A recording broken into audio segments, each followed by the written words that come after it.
اکثر اوقات تقریبات یا خوشی کے مواقع پر ہوائی فائرنگ بہت عام سی بات ہے۔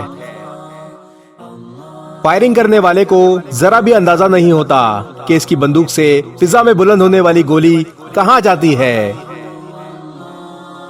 در حقیقت جب آپ گن اوپر کر کے فائر کرتے ہیں تو نکلنے والی گولی 2 میل اوپر تک سفر کر سکتی ہے۔ گن سے نکلنے والی گولی کو ہوا اس مقام سے سینکڑوں فیٹ دور لے جا سکتی ہے جہاں اسے فائر کیا جاتا ہے۔ تاہم اس کا انحصار ہوا کی شدت پر ہوتا ہے۔ اپنی حد بلندی پر پہنچ کر گولی کی رفتار 0 میل فی گھنٹہ ہو جاتی ہے،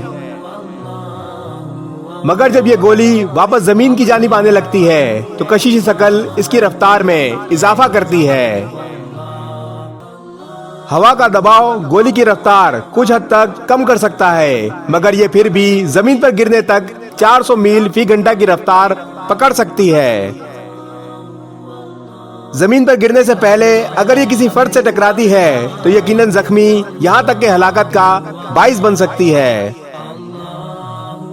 یہی وجہ ہے ہر سال ہوائی فائرنگ کے نتیجے میں ان آوارہ گولیوں سے ٹکرانے کے باعث درجنوں افراد ہلاک ہو جاتے ہیں۔ اکثر یہ گولیاں لوگوں کے سروں سے ٹکراتی ہیں، پر فائرنگ کرنے والا اس چیز سے لا علم ہوتا ہے۔ بنیادی طور پر کسی گن سے فضا میں فائر کرنا کچھ زیادہ اچھا خیال نہیں، جس سے گریز کرنا ہی بہتر ہے۔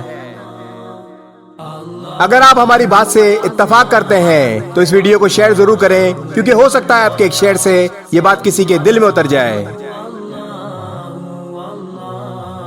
مزید اس طرح کی ویڈیو حاصل کرنے کے لیے ہمارا فیس بک پیج جامعہ اسلامیہ کلفٹن.edu اور YouTube channel Jamia Islamia Clifton official ضرور سبسکرائب کریں۔